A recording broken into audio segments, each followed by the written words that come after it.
Hello and welcome to another development vlog for this game. Today we're going to cover the third level and third boss just because there's a lot to do, so I'm going to split up the levels a bit and do something like I've done with the canvas when I zoom in. There's this issue, but that's due to the canvas for the credits that's melt. So we have a steampunk Victorian setting here, and we have just basic enemies.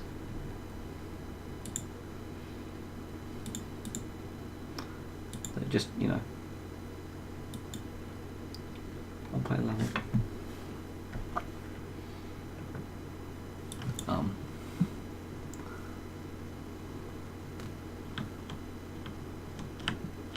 See, they just wheel at you. That's part of the sprite animation. Die like everything else, and you have these blimps, which are just dropping bombs, and they're the same, so they're just, you know, again, same basic enemy script,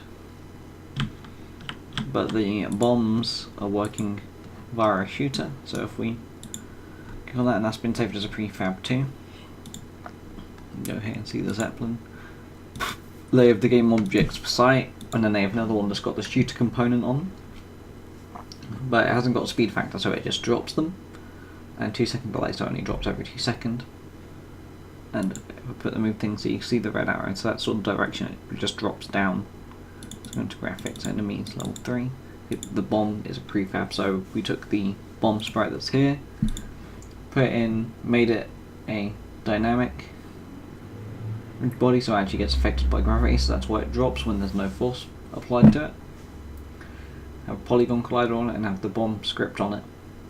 And then so it hits the so basically this script is similar to the fireball that the player uses. Yeah, we make it deadly, so if it hits you, so it drops onto play, you die just like any other enemy.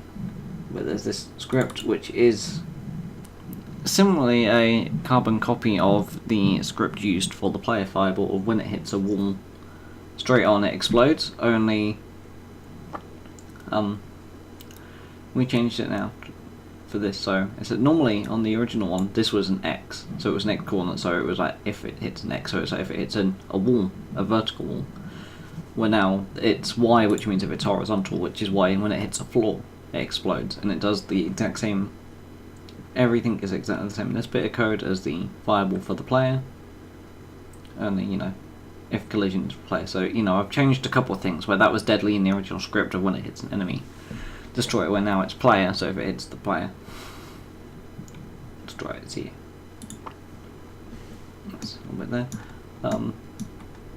There's these bits. These are on, so there's actually the background, as we've done before, but I actually made a gear, and this has an animation for it that gets reused. It just spins very slowly.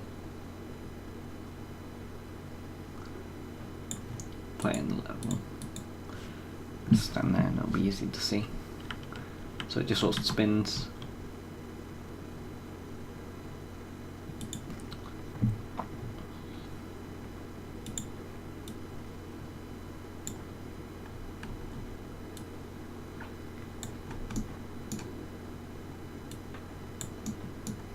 Yeah, and so yeah, that's been copied multiple times and put on to as a child of each of the separate layers, which are then shown to the background where the script is on for the looping background. And foreground we have here, same as all the others. This blimp is just literally the same as that because it was a prefab and just scaled up. These are the platforms. They're using polygon colliders. There's not much difference here. This is a foreground piece, and then we just have more platforms on here. Zeppelin, and these have got box colliders on, so you run on the rooftops. These are electrical traps. See it there because of the rigid body coming up when I click on it. But yeah, so that they just all spark.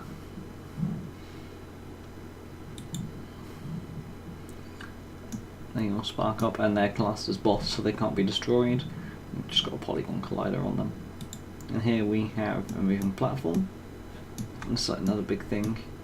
if we just tied the animated gear that we saved as prefab here to go on it, see it goes to the animation, it spins.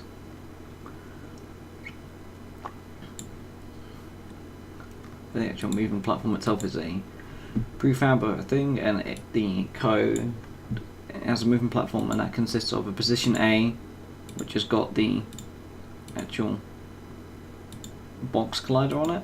Position B is just a position, so it's just information where the position A has actually got what contains information for the sprite renderer.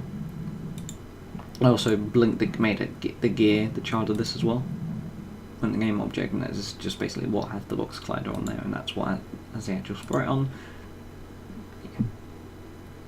And so the player gets made a parent of it. It works on this level. It doesn't work on the 4th level for some reason, but we'll get to that when we get to that. But yeah, the player will end up going onto this and sticking to it when it moves. And that's just due to it being made the parent. If we go onto this, we'll view the code to see it's like position A, transform, so you drag it in, you can change the speed.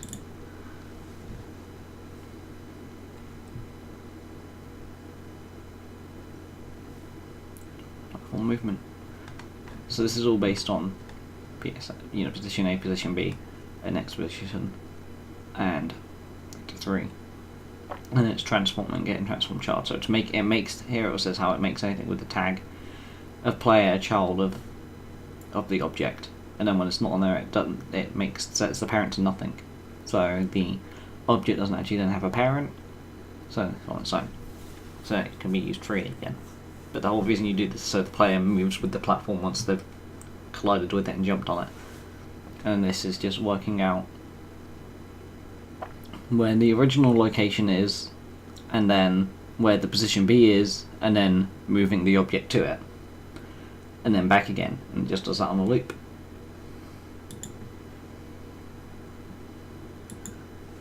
I'll show you some actual.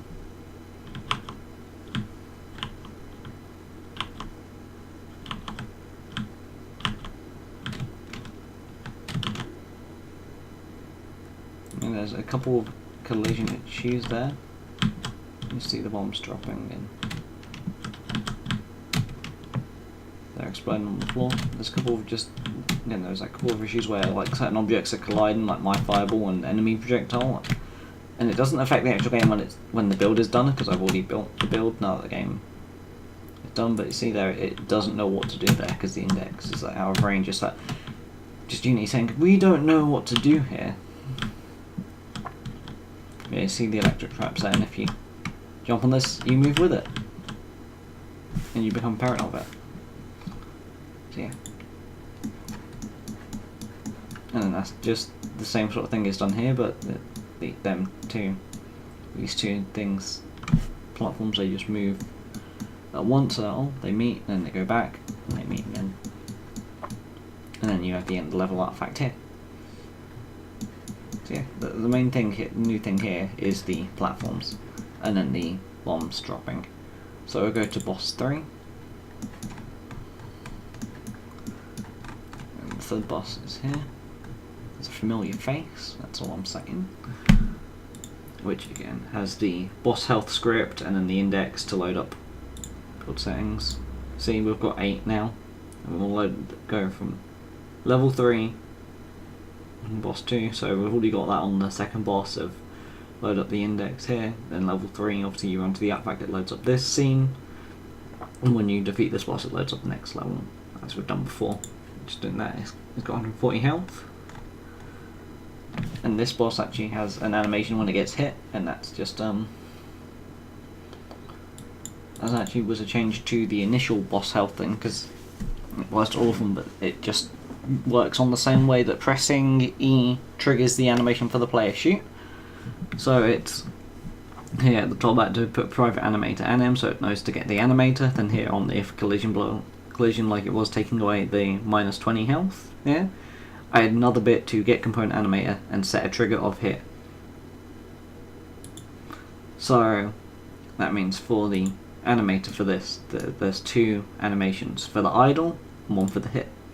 And there's transition to the hit of if they get hit. So if it says in the script to trigger that, it sets the trigger in the animator hit to be on, so it triggers it.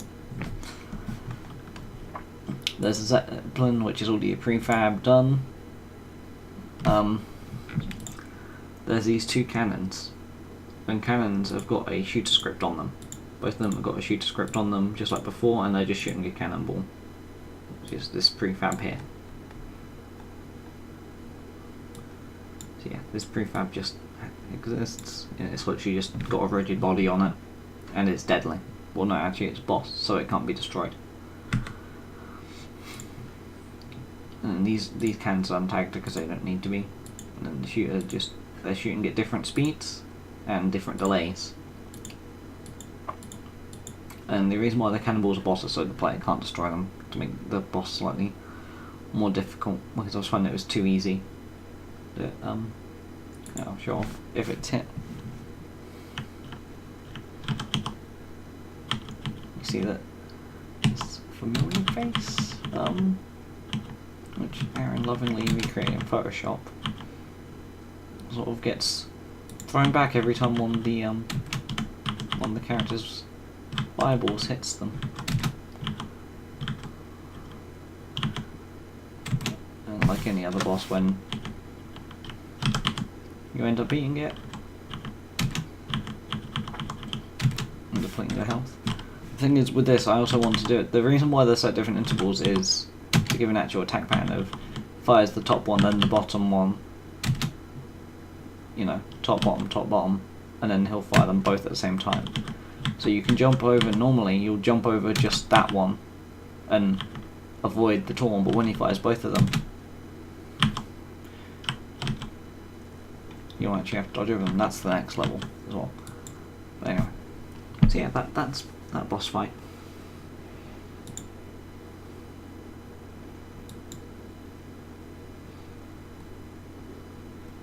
Yeah, and there was another issue. Originally, the game was like this, it was free aspect all the other way through developing, and I had to realise that I had to change it to 16:9, and I had to change a few things, like the boss. And because of that, the boss originally was somewhere, like, over here, so they was being cut off. And I've changed that now. That's solved. And, I'll show you. We actually do have a bit more time. I'll show you I'll re-go through the first couple levels, because you'll find now that I actually have music that plays. I'll turn down it in OBS so you can't hear it as much, but there's level music that starts playing. I'll just turn that up so you can hear it for a sec.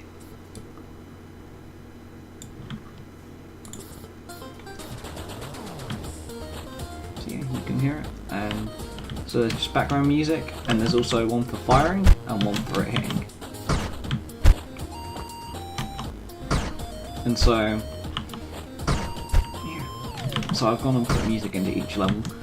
The way the music works, I'll turn that off now, is on the main camera you would actually get it from, you drag it here like you would normally, the bomb, and you drag it onto something. So I just drag it onto the camera, because the camera is a constant thing, and it's here, and you can change the volume.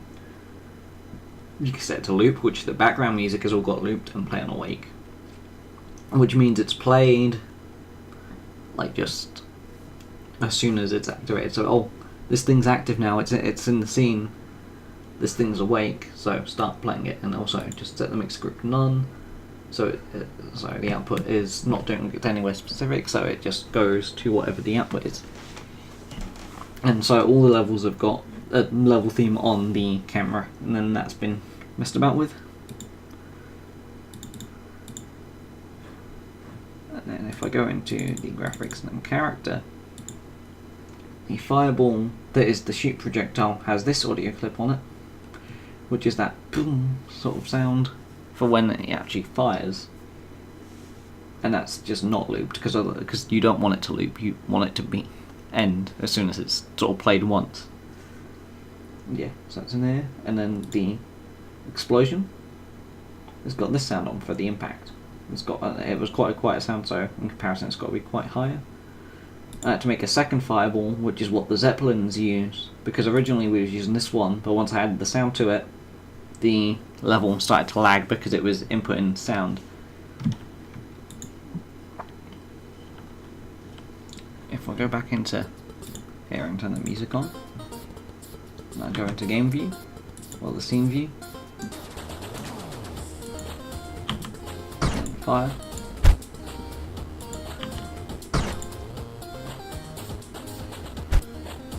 See, no, it's not showing it.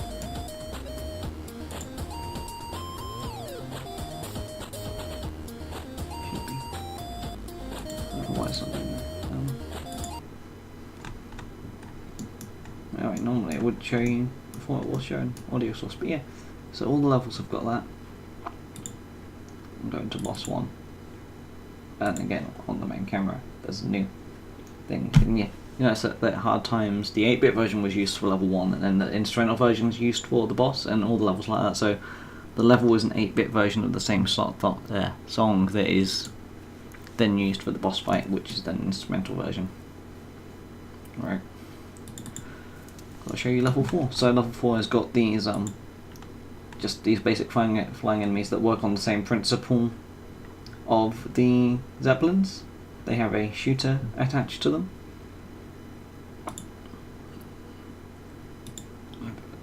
Because they have 2 game objects per sight and a 3rd game object that's a shooter, and it's just shooting down, and it's using this energy ball, which is again just a small game object that's got a rigid body on it. It's kinematic, so it just drops, and actually has, because this one is actually going to have force of attack, she gets thrown down, and it's boss, so it can't be destroyed. Yeah, so it's just got this extra script. I don't know if this script is actually being used for anything.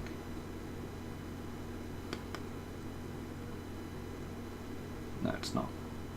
Okay, so this was just an empty script that I was using just in case, but I could work out with, I can actually use the fireball script to have it get destroyed on impact. So that's fine. So yeah, they go along to the right and fire them, and the droids are just your basic enemies. These are the same moving platforms as before, with your game object for the base information and another game object that's there, so it raises up.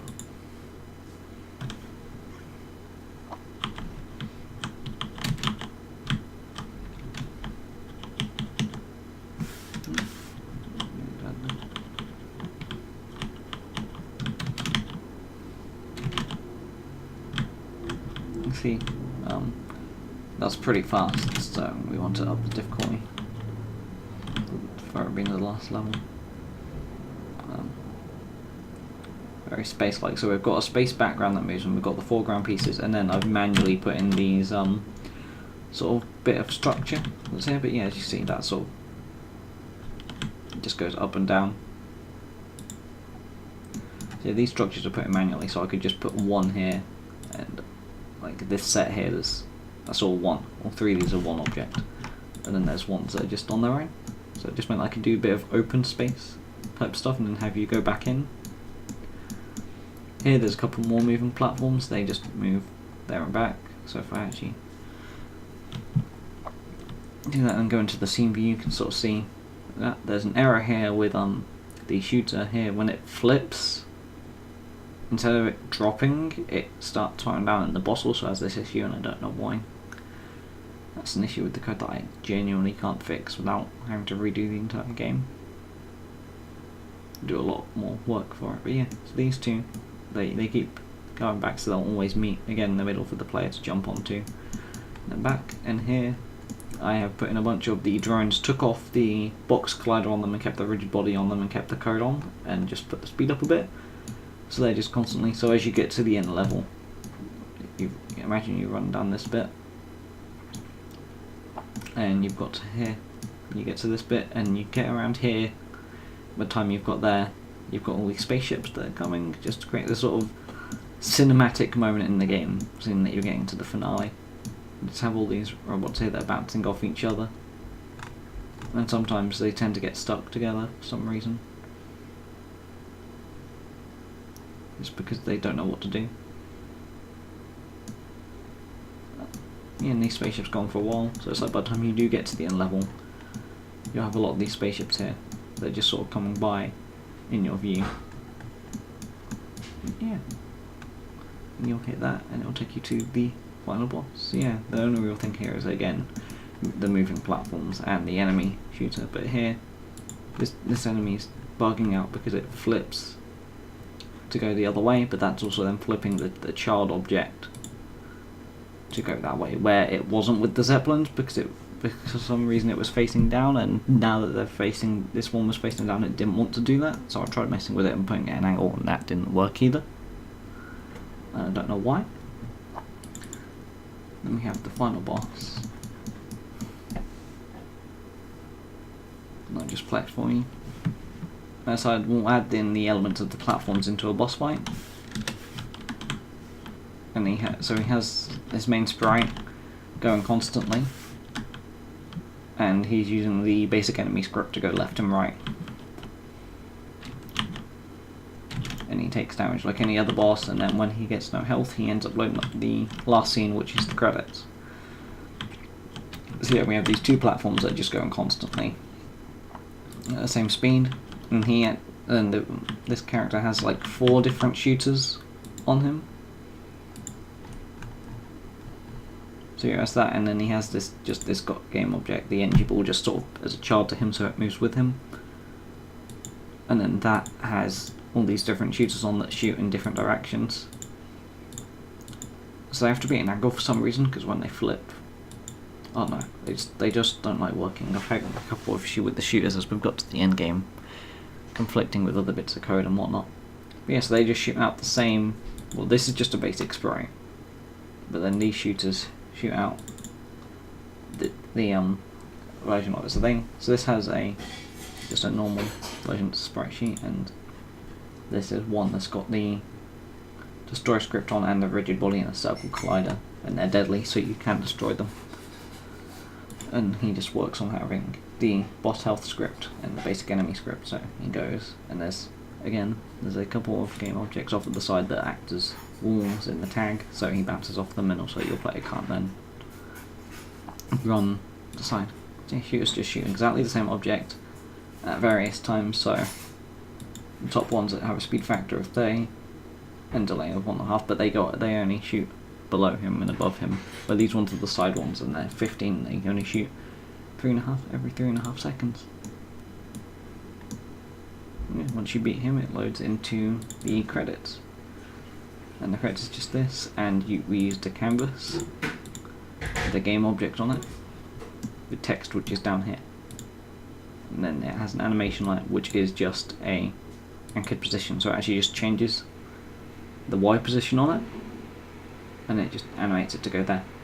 And we also have a music on an audio source on the camera. So yeah, that just comes here, scrolls through that while it plays music, gets to the end.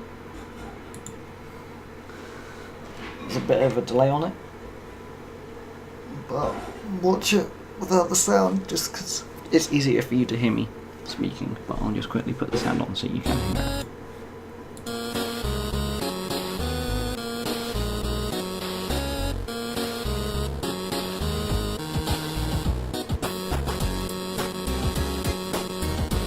So there you get to hit that. I'll stop that now and just let that play, and then we'll just get to the end of that. I just scroll through them and get thanks for playing, and then I would have liked to, if I had more time, make it so it can go back to a main menu and make a main menu. You just get to the end and it says Days of thank you for playing in the middle of the screen. Yeah, that's the game really. It loads in, you can go through all that, and it's now fully playable. I think that's all really, there's no other code to cover. I've shown you all of it, so yeah. That is the game, and I hope that you enjoy it as much as we're making it. Bye.